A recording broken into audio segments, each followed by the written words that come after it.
Hello, everybody. This is Bart Sharp, and you are on Becoming Quantum Conscious at United Public Radio Network and UFO Paranormal Radio Network at 107.7 and 105.3, broadcasting out of the beautiful city of New Orleans, Louisiana, but also on the UPRN website, cable television, Roku, X, Facebook, YouTube, and other internet platforms. And of course, tonight I'm back in France for a couple of more weeks. Going to do my last tour as I do Mary Magdalene Sacred Sites tours.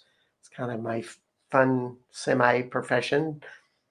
And it's a beautiful rainy night on this eclipse night. No moon watching for me.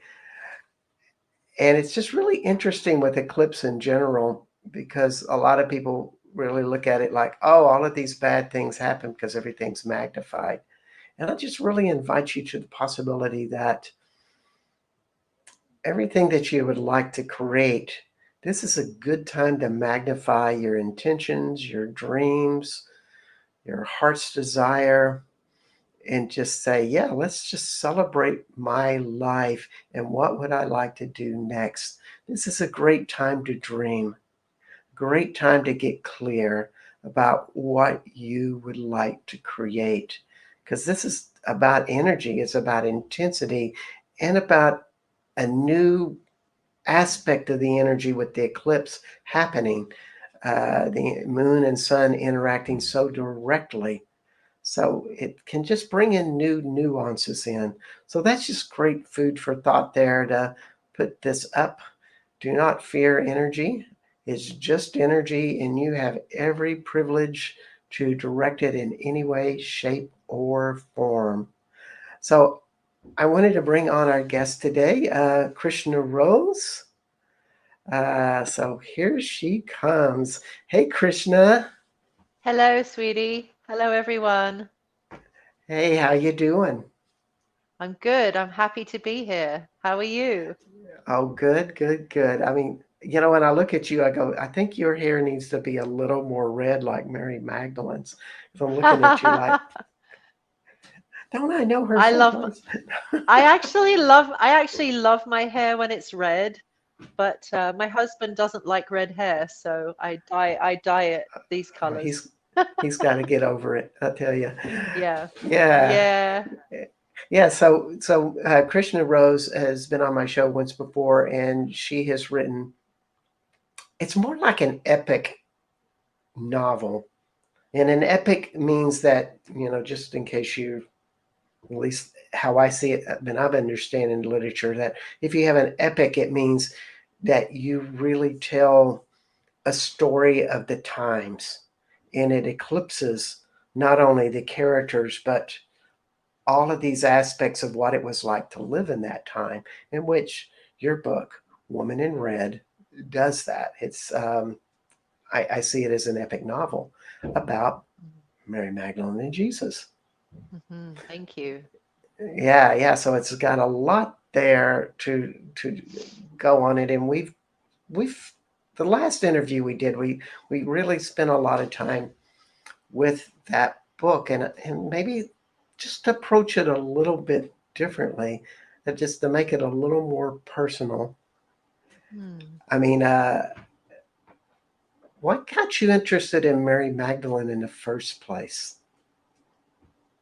Yeah, that's a good question.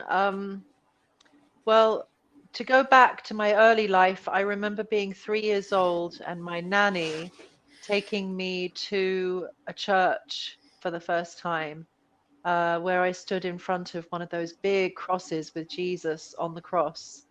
And I just remember already at a very early age being very moved to my core.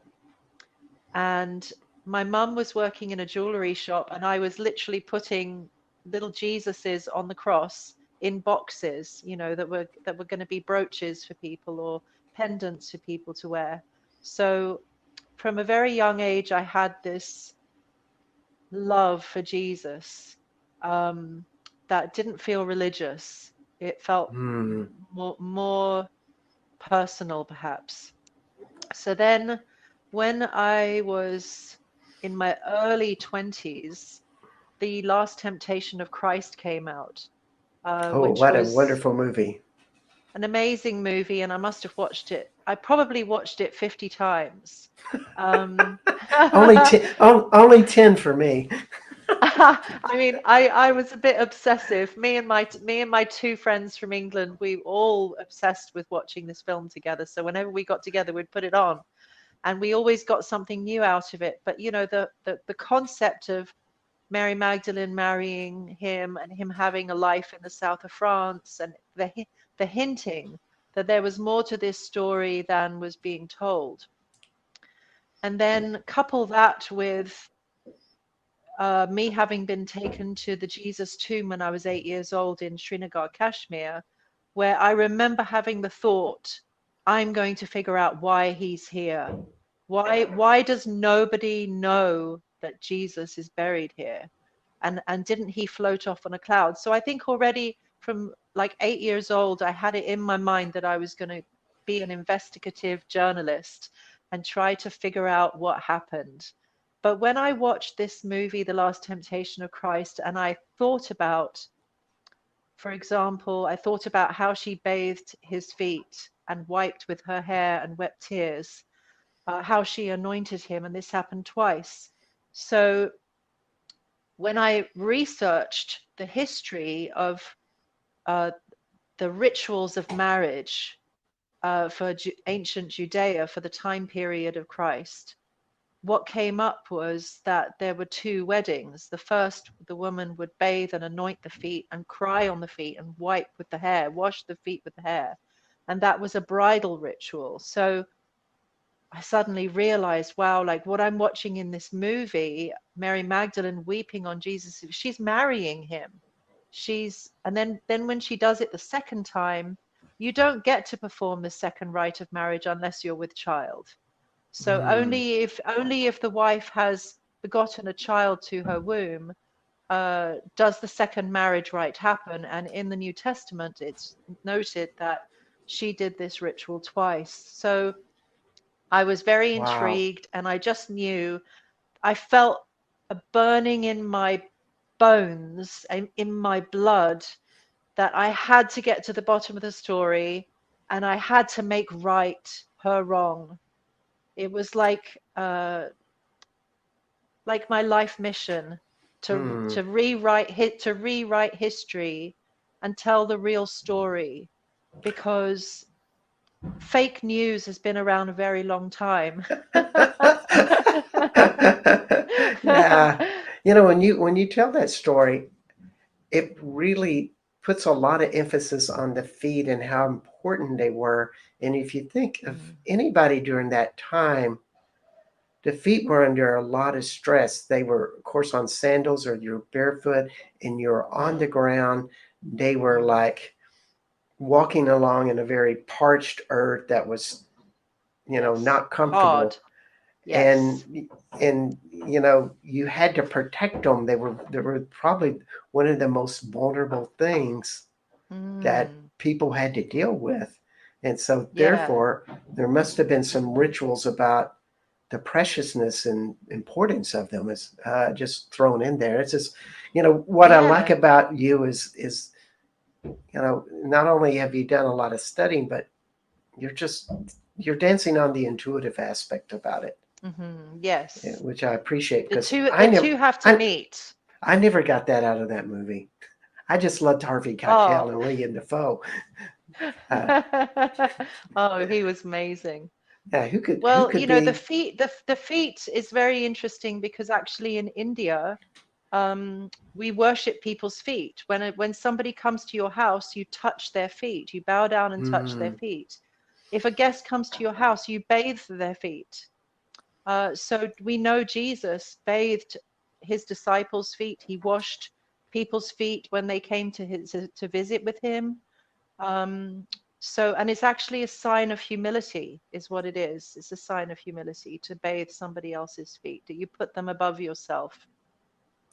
Yeah, well, it's probably one of the most, probably people have all of these cracks and sores and all of these things on your feet. And You may not be real Yes, proud of that if you're exactly. like roaming around, and for somebody to be revealed to somebody like a highly evolved person, you just like it is a Mm. vulnerability uh, It with is, that. and imagine how great people felt getting their feet tenderly bathed and washed and cared for and revered. Imagine how a poor person off the street would feel, or a leper would feel, that someone like Christ has come and is bathing his feet, bathing their feet and anointing their feet with oils. I mean, I think it's the most glorious gift that you can give to another person. It raises them up. And Yes. it's actually something that I used to run a women's circle here once a month, the full moon circle, and I always bathed the ladies' feet and then anointed their feet with oils at some point in the evening. And it just felt very beautiful to step into their world. Indeed. And it's something that we need to really pay attention to today, of how we can bring that forth. Uh, Another Magdalene book, Cynthia Bourgeois' book on Mary Magdalene. It's more of a psychological journey in some ways, but she really talks Mm, about that you give a part of your heart to another person, but she describes anointing exercises with that, and there's just so many levels with that. mm, I just mm, throw that example out, but what is really itching inside of me, and we talked about this before, but I want to bring it up again, in your Woman in Red book, is mm, how Jesus had to tend with like spikes through his feet, and that they would not heal until he got to Kashmir. mm. And what, tremendous symbolism that is, that he had to Yeah, carry actually, that pain for so for the long. I rest of mean, his life. No, for the rest of yeah, his life. He was apparently a cripple all the way into the rest of his life. His feet would seep blood and pus every day. They had to bathe and put fresh poultices and wrap with fresh bandages every day. Because if you think about it, all of your weight of your body is on your feet. yeah. And they, like But you say, they walk with little flat sandals, and and yeah, go that's the ahead. practical side. What do you think the symbolic side of that would be, of a man that represented the ending of a new Mm, era or an old era? And then, of course, yeah. the Romans and the Mm. Piscean age were coming in. I always see him as the representative of that, of old and new coming in. Any ideas of Mm. symbolic juiciness of that theory? I th I I feel like symbolically, because I've meditated on this subject a lot, because people always say, why didn't he heal himself? Well, Ah, healers often don't heal themselves. Healers don't heal themselves, they heal others. And Christ was the embodiment of compassion unto others, not necessarily unto himself. And I believe that he felt like this was his cross to bear, literally. The mm, crucifixion stayed with him every day of his life until he died and left that body. I don't wow. think that he had even one day where that crucifixion wasn't with him as a scarring memory. I think it must have broken his heart.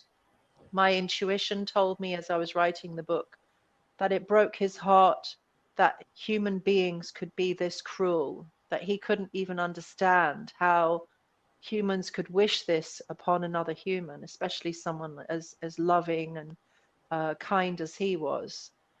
So it shows that the cruelty of mankind in a way. It does, and he carried that as in a way of forgiveness, and I'm sure Yeah. that shadow was there, and at the same time, that Mm. was maybe his challenge, is to go beyond that, Yeah. and Yeah. and as Mary, as in your book, was she was a witness to all of this, and Yeah. so, as the Doobie Brothers say, taking it to the streets by healing other people and helping other people with, while all Mm. of that was going on. What Yes. kind of Very, very strength is difficult. that? It's indomitable strength, like a mountain. Mm. She was definitely his equal. Yeah, yeah. It's to be witness to that. And yet, why did people come? And you keep bringing this up in your book. It's like they came because of this boundless love. That's exactly right. Love is the right word. Is that when somebody walks the earth and they want nothing for themselves, they just want to lift others up and raise them up and help them. People are interested in that. People want that because everybody's suffering and everyone is lonely and everyone's so filled with trauma and health issues and mental health issues. And I think never, I think we're at a time now, like then, like 2000 years ago, where we need people like Christ or Christ-like beings or Magdalene-like beings walking on the earth. So, just like how he inspired all of the disciples and his brethren to go and lay hands on people and feed them and love them and give generosity with your words to speak to preach to people about the power of love and the power of divine love. And he told us 2000 years to do this. So now I'm saying we should be doing that now because Yeah, we all need to we all need to step up our game yeah. to that level. If it's not washing their feet, it's other things that are more applicable to this time. Our feet are Yes. much better protected these Yeah, days. sure. Uh, but it is that it's there's I think there's thousands and thousands of us in that you know um, consciousness, Giving spirit. Yes, we giving have this giving spirit. spirit. Mhm. Yes, indeed. And since this is a Magdalene show, we're talking about Jesus is such an intriguing type of fellow, He really is. Yes. as is Mary Magdalene, with that because she held that, but everybody has so many stories, and as one and so maybe we need to start with some of the stories about what her beginnings were, where she came from. Mhm. How did she meet this dude named Jesus? Well, it's my firm belief that because she was born as a princess in the lineage of Benjamin, and her mother died giving birth to her. Her father raised her and Lazarus and Martha in the town of Bethany. They had a Hmm. family home in Migdal, which we now know as Magdala, which is by the Sea of Galilee. And during summer vacations, they would go to the Sea of Galilee for their holiday, during summer. And I firmly believe that Mother Mary would bring Christ there, and Elizabeth brought John there. I think that they all grew up together. I have a very strong feeling because the lineage of Benjamin and David were extremely close. They interbred. So they knew each other. They were very enmeshed because they were ancient royal bloodlines. So Yeah. I believe Magdalene knew Jesus and John like from the beginning of her life, and they would have been betrothed very young because they interbred. Those families interbred. Hmm. But when Jesus went off to India at age 13 after his bar mitzvah, nobody knew whether he was going to come back or not, or when he would come back or not. So at That that time, that's kind of a sign of the that's times, you know. yeah. I mean, he You was that kind of a know. character. Like you never knew what he was going to do next. Yeah, yeah. Well, yeah, I think there's a vulnerability in his character and thinking of a teenager or a child that was so Mm. opened in spirit. You were But you she went was on your also very, emotions. but she was also so she was his equal in every way. I mean, he was her teacher, but once he revealed these things to her, she too became a master. She was the master of the women, and that went on until the day she died. People would climb up the mountain to come see her in the cave, to come for healing, Mm, to come for instruction. So I love the story of how when Jesus's side was pierced with the sword, yeah. that Roman soldier later came to the south of France and came to the cave to see Mary Magdalene to beg forgiveness for having killed her husband. He didn't know that Jesus was still alive. He thought that he had killed him. So he came before Magdalene, and Magdalene was, forgiving and blessing him, but he had no idea. So imagine the shock he had when he found out that he went on to live. He's still alive now. And that's the story of Maximus, right? Is what you're talking about. No, Maximus was their friend. Okay, Long, gotcha. Longinus Gaius was his name. That was the Okay, soldier. all right, gotcha. All Yeah. right, all But right. he came to the south of France to come see her as well, for instruction. Yeah, yeah. Uh, yeah, it's I've read a lot of books on this, or they keep popping up. And one young woman, Sophie Strand, Mm. the Madonna Secret, she really describes Mary Magdalene as kind of a wild woman in ways, in that she would spend hours outside communing with the wind and the land and the stars and all of Yeah. these things. She was just like she had such an intense hunger that she couldn't live a normal life. Yeah. I can relate to that. Does that sound like you a little bit? I mean, yeah, I can relate to that very much so. I think she probably was a little bit of a wild woman. I mean, she was certainly rebellious, and she didn't like to succumb to laws laid down by men.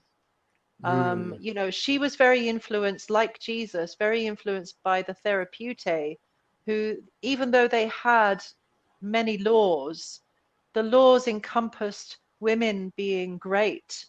They revered women. So it's not like the Essene Brotherhood. The Essene Brotherhood was pretty down on women. It's a male dominated religion.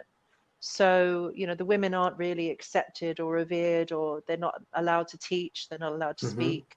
They're kind of kept aside. So when people say that Jesus was an Essene, I say absolutely not. There's no way. He couldn't have been an Essene. He had to have been a therapeuti, because the therapeuti was a specific branch of the Essenes where they revered women and encouraged the women to heal and preach. They saw Yeah, women as their equals. So when Mother Mary fled Jerusalem, when Jesus was a child, she fled to this area of Scetis where the therapeuti are up in the mountains of Alexandria. So it makes sense to me that Jesus is a therapeuti, not an Essene. okay. And Mary Magdalene would have been in that group as well. Did I She would have understand you been, correct? yeah, she would have been influenced. Well, she came to the therapeuti with Christ after the resurrection. The Okay, first place, okay. the first place that they went to after the resurrection was to Scetis. They fled to the mountains of Alexandria because no one would know that they were there, and they needed to save his life. He was if you don't mind me coining the expression, he was a mess. He was very in and out. He was not in his body. It was touch and go whether he was going to survive.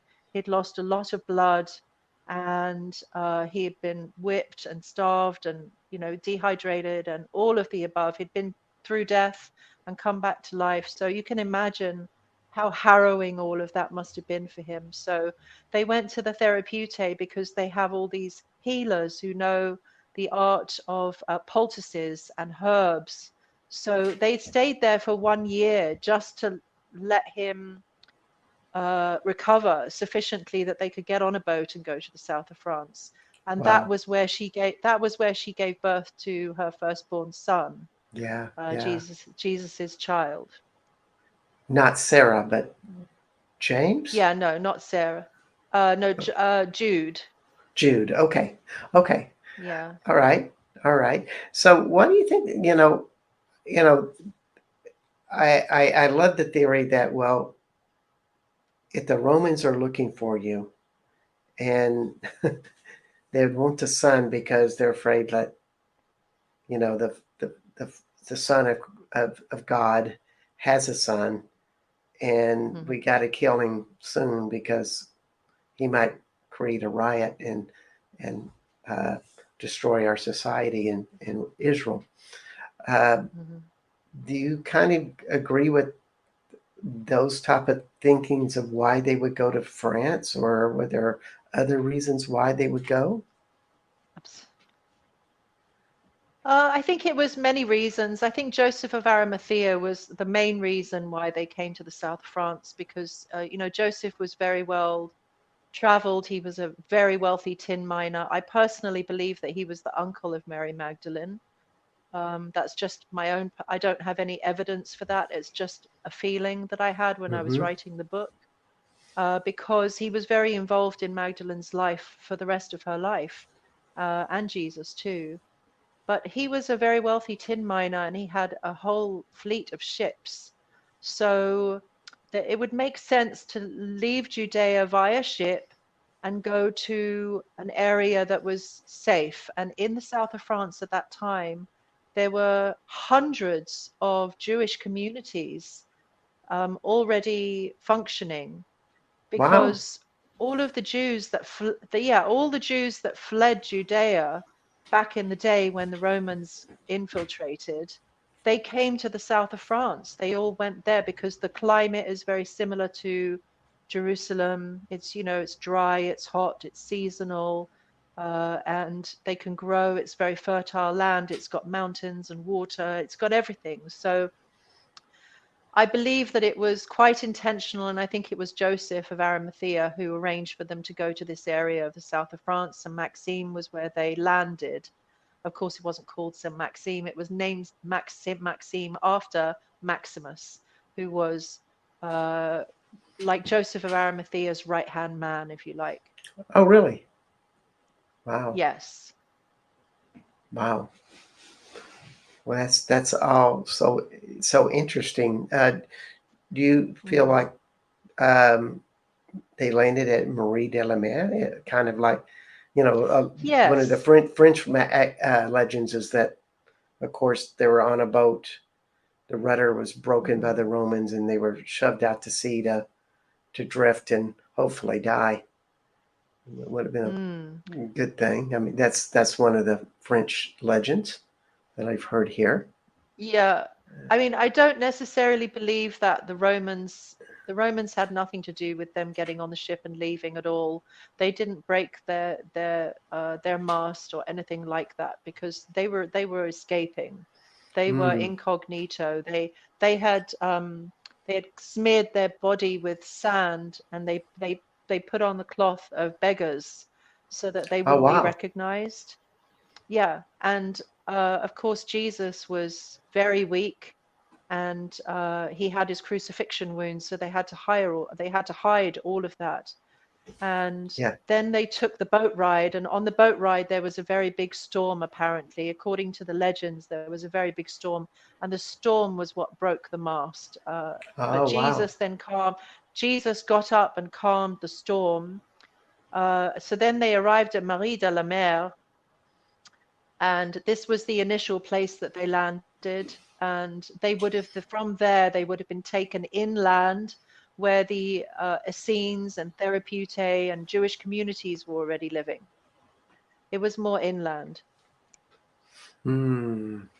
But my Okay. personal feeling my personal feeling from all of the research is that Mary Magdalene has a lot to do with the Ren-le-Château region.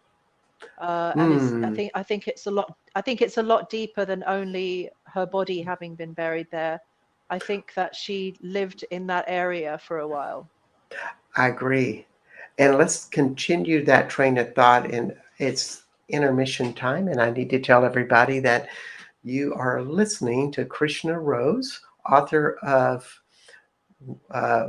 Woman in Red, and you're also on Becoming Quantum Conscious. And my name is Bart Sharp, and this is United Public Radio Network and UFO Paranormal Radio Network at 107.7 and 105.3 out of New Orleans, Louisiana. If you have questions for Krishna, please ask them. I think I got the private chat or comments up. Haven't heard anybody chime in yet. Quite surprising. Um, and you can hear this show on the UPRN website, YouTube, Facebook, X, and Roku. And so, you know, there's all of these stories, and it's always great to hear different spins on all of this. And, one of the things that was brought up on one of the shows by Catherine de Courcy is that it was only natural or logical that the Cathars were the people that really took the teachings of Magdalene and Jesus and brought that on. But also it tells that story that Magdalene did live in the area of Ren-le-Château or Ren-le-Bon or around Bugarash. There's all of these different stories with that. When you come to the land, you kind of get the reason why, because it's highly magical. It's ancient. It is. It is. Yeah. So what are your thoughts on that?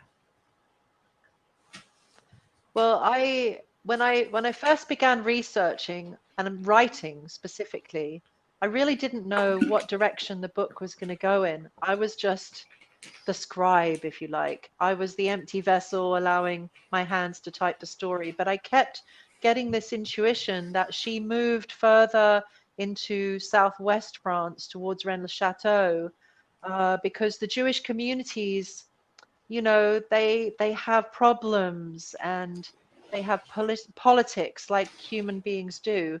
And I think she wanted respite from all of it. She didn't want to be known. She didn't want to be seen. She wasn't into fame. She wasn't into everybody knowing who she was. She wanted to live a quiet life in the countryside, raise her children, and then practice her spiritual life, and then have her ministry where they would go into the towns and they would feed people and they would heal people and they would preach. So my personal feeling is that she definitely lived in this area around Ren-le-Château. And I think that they built the tunnels that are underneath Ren-le-Château. There's many tunnels that have been built, and they built their new Jerusalem there. That's my feeling, is they built their new Jerusalem there. They had their treasures that they brought out of Jerusalem from the temple. I think that they may even have brought the Ark of the Covenant with them on the ship. I have a feeling that they did. Mother Mary's father was actually one of the main guards for the Ark of the Covenant in the temple. So when they fled, it makes sense that they would have taken this.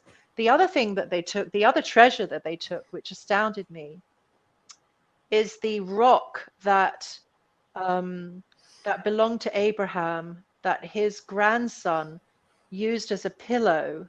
So he was sleeping on this pillow and having dreams where, the gods were coming up and down the staircase, from heaven down, Jacob's ladder, if you like. And he saw this the comings and goings from heaven. And he was also shown that this rock was actually worshipable as God himself. So he was told by the angels how to worship this stone properly. And this stone came from India. It's called a Shalagram Shila. It's a black stone. And it's the only stone of its kind in the world. And it comes from very high up in the Himalayas. And it's a worshipable stone where you can see that this stone could be God incarnate. So can you say the name of that stone again? This is very intriguing. It's called a Shalagram Shila. And actually what happened was that stone came out of Jerusalem, was brought to France. The Knights Templar protected it. But when the war happened with the Muslims, and the Christians, the Muslims won the stone in the war. And that is the stone that they all walk around in Mecca. Okay. Isn't that Wow. amazing? My Yes. body is riveting when you say that. Now, just Yes. to add to the Ren-le-Château story in the caves, there's, Yes. of course, there's a cave entrance below the church, and that's well known, and it's kind of locked. Mm. Only certain people can go into that. And there's Mm. also residences that have openings to the cave. Yeah. And I was privileged enough to go stand at one. Mm. And my God, the energy coming out of that cave Yeah. uh, was phenomenal. Uh, Yeah. the whole mountaintop uh, has a very important purpose, but the cave, Mm. it feels like the cave or the caves that go down to the lower parts of the this huge mountain hill, so to speak, Mm-hmm. bring up a huge vibration. That's lots of things are Yes. connected to it.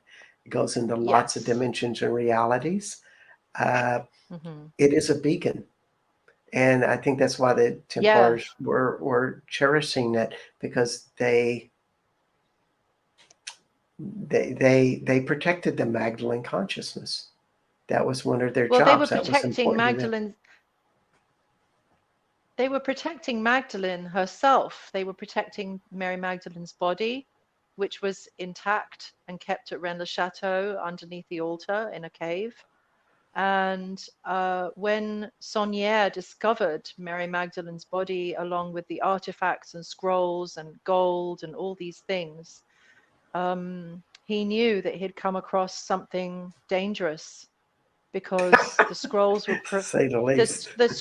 the scrolls were proving that Jesus and Magdalene were married and had children, and they showed a whole bloodline lineage that had been protected by the Knights Templars. So they were very much involved with this area.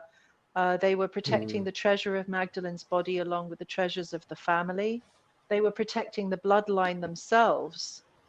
So this area is steeped with that incredible history.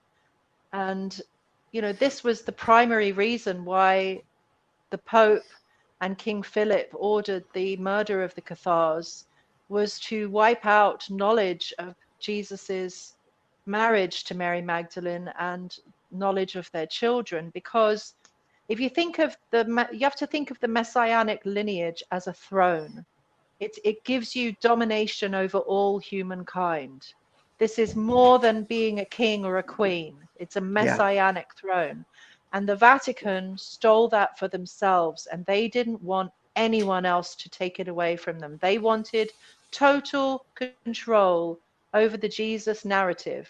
And how yeah, they did that was by massacring 5 million people who believed that Magdalene and Jesus were married and had children.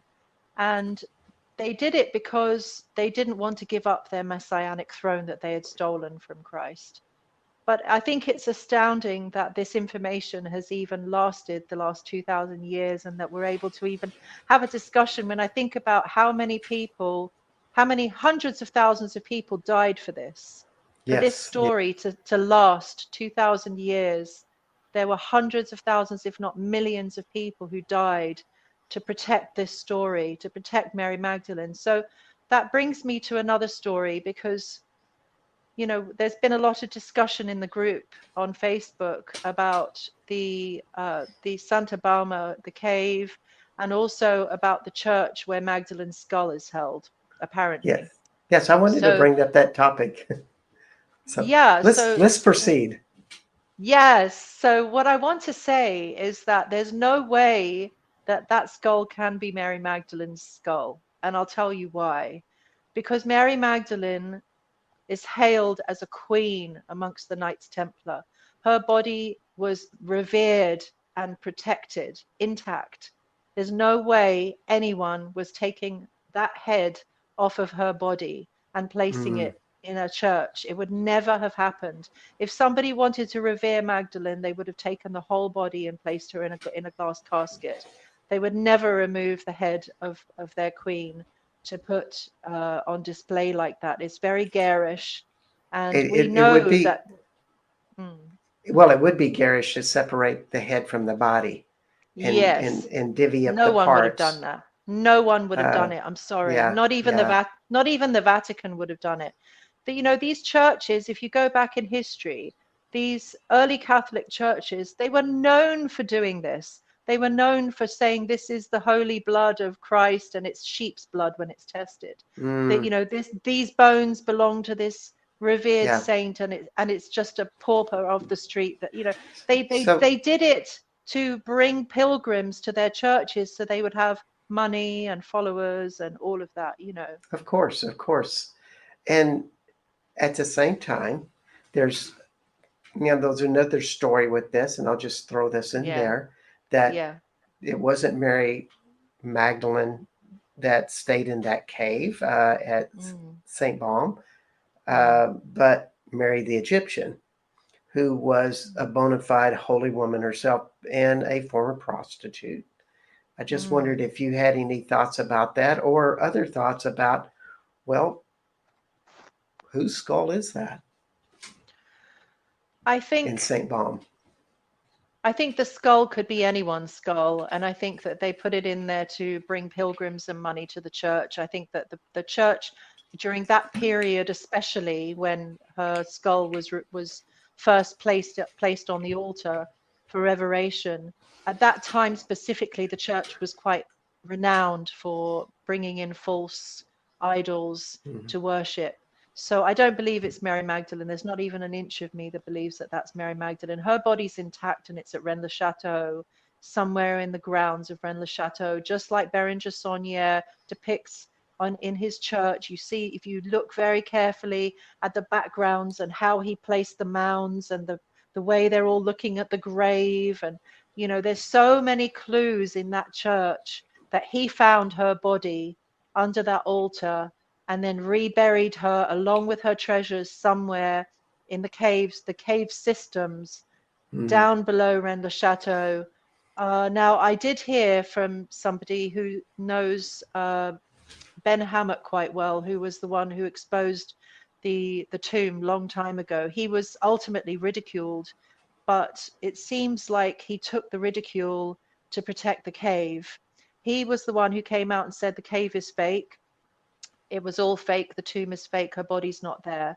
But the reason why he did it was to protect the tomb because too many people were coming down to France looking for the cave, looking for the evidence, and it was putting their job of protecting her in jeopardy. So he said it's a fake thing. So what I'm hearing is that the Priory of Sion is working together with Ben Hammer and a small team of people right now to get her body out of this cave very carefully. It's in a half broken cave where the tunnel leading into the cave has collapsed and there's water running in one part of the cave. So the tunnel systems, I mean. So they're having a hard time figuring out how they can get her body out of this cave without it collapsing the entire structure. So it's very involved, and apparently there's a whole team of people involved with that right now. So I believe wholeheartedly that she's at Ren-le-Château. The energy at Ren-le-Château, this energy that you're talking about, it's Mary Magdalene. It's her energy. I've been around saints in my life. I've been Mhm. around a saint. I've been around holy tombs. I've worshipped at holy places where great saints have lived and died. And this energy at Ren-le-Château has the same vibration as the energy that I felt around the highest of saints. So my belief firmly is she is there at Ren-le-Château still. And I think that um, there's been a big cover up by the church, with I'm everything so related to Mary I'm so Magdalene. surprised and shocked. Exactly, exactly. Well, Why should we believe anything they say? well, there was I've had an experience with with a bone of Saint Anne. That would be grandmother of Mm. Jesus, in Mm. Arles, and now that is in the town of Luberon. Uh, Mhm. both are in Provence region. It was just kind Mhm. of visiting Arles for a period. It was one of the most phenomenal experiences. Mm. Nothing quite like it because I go Mm. into churches and feel energies of the land coming up through the Mm. church or another energy coming into the church. This felt so Mhm. different. And uh, we were wandering around and we're working in the back where it was all dark. You had to pay $1 to turn on the lights. Those Oh, rascals. And we were looking at the that's funny. relics and we're going, wait, there's one of these relics that's extremely powerful. And we go, oh, Mm. it's this one. You know, it's this one. This is all the energy is. And then we turn on the light and it's Saint Anne. Wow. And it was just like a little bitty Mm. tibula, like the end of a Mm. tibula that would connect to the knee, and Mhm. or fibula, excuse me. Anyway, Interesting. just this one little bone was just radiating throughout the whole church. Um, Yes. and that's the kind of power that really has impressed me with some of the relics and I mean, what is making that? me. What that is called, Bart? Excuse me, but what that is called, because I don't want to forget, is it's called Samadhi. Is that when a saint reaches a certain level of spiritual enlightenment, when their body is interred, kept whole, I mean, like not burnt, Mm-hmm. their vibration continues to vibrate forever until the body is completely destroyed. So there are many Samadhi tombs in India that I've been to of great Yeah. saints, some of the greatest saints that ever walked the earth. I've been there to these places, and you feel the vibration. You can tell, oh, this person is still here meditating in his body. Like that's the energy that you feel. And I very much felt that when I came to Ren-le-Château. In fact, Ren-le-Château is the only place that I've ever been in the Western world where I've experienced Mm. that level, that height, that sweetness. That Ren-le-Château, when you walk in, there's a sweetness that's palpable in the air, right? You know what I Mm-hmm. mean? Like Yeah. there's Yeah. something so holy, something you can almost taste the sweetness on your tongue. It's in the air. And that's the sign that someone is buried there. Mm. Well, that's wonderful. It is a very powerful place. Um, So one more thing, Bart, to finish up, because you asked me about Mary the Egyptian. yeah. And Yeah. so Yeah. I personally believe that Mary Magdalene was in the caves in Santa Baum. And I believe that some may have called her Mary the Egyptian because she came from Alexandria to France. Hmm. She wasn't an Egyptian, but she came from the land of Egypt on a boat, so she would have been known. And also, they lived in Scetis, which is in Alexandria in Egypt. So just like there's a lot of confusion with all the different Marys in the Yeah. Bible, I think that there's a lot of confusion when it comes to rumors about this and that, and this Yeah. person was called this or named that. I think that it all gets a bit scattered. So it's the It same does. It person. It's got to be the same person. it it, it does. I know that cave. I go more by the energy than anything. But there Mm. is a place when you sit on this bench and look up into the cave in front of you. Hmm. It's a portal opens or a gateway opens to where Yeah. someone sat for hours and days and months, Mm. a very long Mm. time, and commune with the stars, which was Hmm. probably a lot of Yes. Jesus's work when he was in India. That Hmm. that is a Yeah. part of the spiritual divination is to Hmm. commune with such things. I mean, what do you do after you've, become a healer and your body feels like light and, you've evolved to this place of high spirituality? I You think you become have a to, giver. yeah, you can become a giver, but I think you become a journeyer too. You journey into the Yeah. You cosmos. journey. You journey internally. And I think this is why Magdalene wanted to live in a cave and give up her clothes and give up her status and give up all her friends and society and everything. I think, in India, they call that a Goswami. A Goswami means somebody who's using all of their senses for their enlightenment. So Mary Magdalene, having had someone like Christ as her husband, with all the secret teachings and the meditations he would have taken her through, the journeying that she would have witnessed him going through, my guess is that she took to the caves so that she herself could journey inwardly without the distractions of the outside world to attain that which he spoke of. That's my feeling.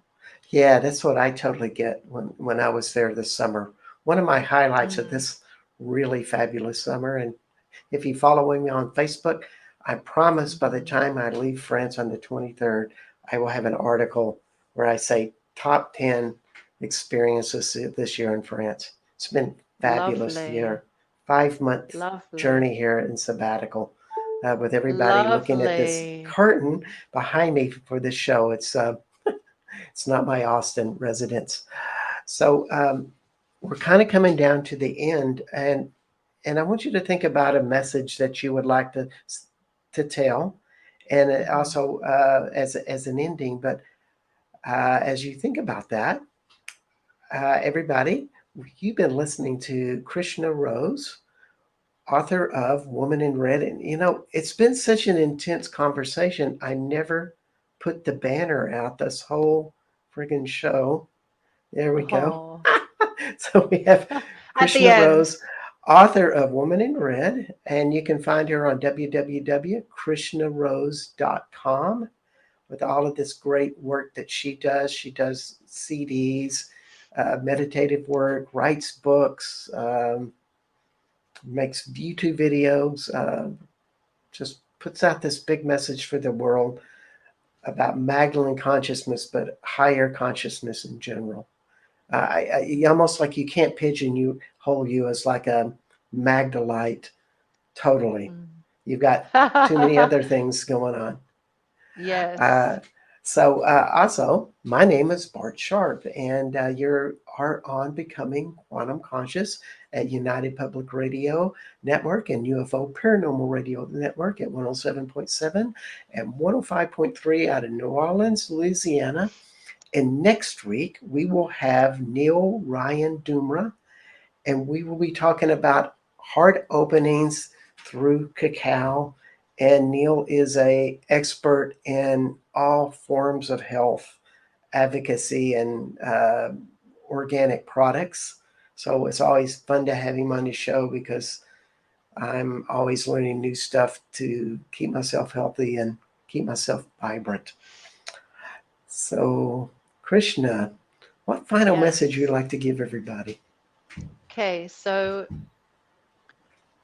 my feeling is this, that during these very difficult times that we now live in, that we should be Christ-like, we should be Magdalene-like, we should live like they do, we should talk like they do, we should eat like they did, we should give like they did. We should be generous in spirit. Where we see any suffering, any struggling, we should stop and help without any care for remuneration. If people make money, the primary focus of why they do what they do, then this blocks the holiness that can come through when you take the money out of the equation. Like I do all of this work. I really work hard at this. This is my passion. So I write a lot about all of these things. I speak a lot. I make a lot of videos. But the one thing that I pat myself on the back for is I don't take any money for anything I do. If I do a healing, I do a healing for free. If I say prayers for people, it's all for free. If I write a book, I don't charge, the publishers charge money. So some people say, well, you charge money for your book. Actually, I really literally don't. I make literally 1 cent per book that's sold. So I'm not rolling in money or anything like that. I feel like times that we're now in, we're all being called to become like they were. If we imagine, like, this is why I wrote the book. I wrote the book to give people, like you said at the beginning of our discussion here, is that I create a very clear image and picture of what it was like to live amongst the brethren, to be with them, what the life was like, what the times were like, how they lived, how they worshipped, how they prayed, how they gave. I really give a very full picture of what that looks like. And I think that especially now with the way the world is, people are suffering more than ever before. So if you see suffering in any form, whether it's a human or an animal, stop and give love and don't expect anything in return, just give. And that's my advice is if we want to call ourselves, I mean, I'm not a Christian actually. I'm a Vaishnava. Hmm. So but I love Christ. I love Jesus as a person, and I love his teachings, and I relate them completely to my own faith. It just makes sense to me. So if we want to be Christian, we should be like Christ. Hmm. That's the bottom line, is if we're not trying to be like him, Christ-like, then we're not truly Christian. Going to the church once a week or saying that, oh, he died for my sins so I can do whatever I like with my life. This is not being Christian. Being Christ-like means to bring consciousness to everything that we do. With Okay. everyone, everywhere we go, we should be this light for others.